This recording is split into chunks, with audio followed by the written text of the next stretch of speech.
या जगात सगळ्यात संयमी जर कोणता प्राणी असेल तो फक्त शेतकरी महाराज माझा. पण ते शेतकऱ्यावर जेवढे वाईट दिवस आले काही कळत नाही महाराज. आणि खरं सांगू का, वाईट दिवस येणार बी महाराज आपल्यावर, कारण आपली एकी नाही ना. तुम्ही जर भोकरदनला गेले ना, एखाद्या ऑटोवाल्याच्या थोबाडीत मारली ना, तर अख्ख्या भोकरदन तालुक्यातले ऑटो बंद करतात महाराज. ते एसटी स्टँडवर जाणे, एखाद्या कंडक्टरच्या 2 थोबाडीत द्या, अख्ख्या महाराष्ट्रातल्या एसट्या बंद करतात. एखाद्या हॉटेल व्यावसायिकडे जाण, त्याच्या थोबाडीत मारा, अख्ख्या महाराष्ट्रातले हॉटेल बंद करतात महाराज ते. पण महाराज माझ्या शेतकऱ्यानं जर फाशी घेतली तर शेजारचं भजे तळून खातो. त्याच्यामुळं आपली एकी कधी होणे शक्य नाही आणि आपले दिवस चांगले येणं शक्य नाहीये. मग त्यांच्या भरोशावर नका आपण सर्वजण सदन व्हा, जागृत राहा, सर्वांनी धर्मासाठी एकत्रित या. आणि सर्वात महत्त्वाची गोष्ट, प्रत्येकाने आपल्या आईवडिलाची सेवा करा. बसणारी मंडळी, मी पुनश्च एकदा तुम्हाला विनंती करील, ज्या दिवशी तुमच्या जीवनातली माय जाईल, ज्या दिवशी तुमच्या जीवनातला बाप जाईल, त्या दिवशी समजून चला तुम्ही पोरके होसाल. जीवनामध्ये व्यसन नका करू. अरे छत्रपती शिवाजी महाराजांचे वारसदार आहोत आपण. या महाराष्ट्रामध्ये माझ्या छत्रपती शिवाजी महाराजाचं एकही मंदिर नाहीये, याचं मला मुळीच दुःख नाही. पण महाराष्ट्रातले जेवढे काही मंदिर आहे तेवढे माझ्या फक्त छत्रपती शिवाजी महाराजांमुळेच येतात.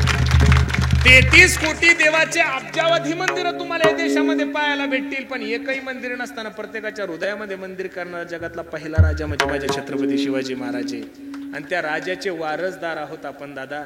चांगलं जीवन जगा पोरांनो. नोकरीच्या भरोशावर नका राहू, शेतीसोबत काहीतरी जोड व्यवसाय सुरू करा.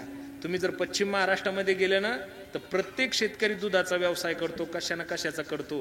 त्याच्यामुळे मनुष्य आनंदात राहतो. शेतीत काय उरतं महाराज, देवानं सर्व काही करावं, पण माणसाला शेतकरी करू नये महाराज. मी करोनाच्या काळात घरी होतो, सोयाबीनच्या टायमाला एवढा पाऊस झाला महाराज, एवढा पाऊस झाला की काही काहीच्या सोयाबीनला शेंगा आलेल्या असताना इतकालं पाणी त्या सोयाबीन मध्ये. खरं सांगू का, या जगात सगळ्यात संयमी जर कोणता प्राणी असेल तो फक्त शेतकरी महाराज माझा.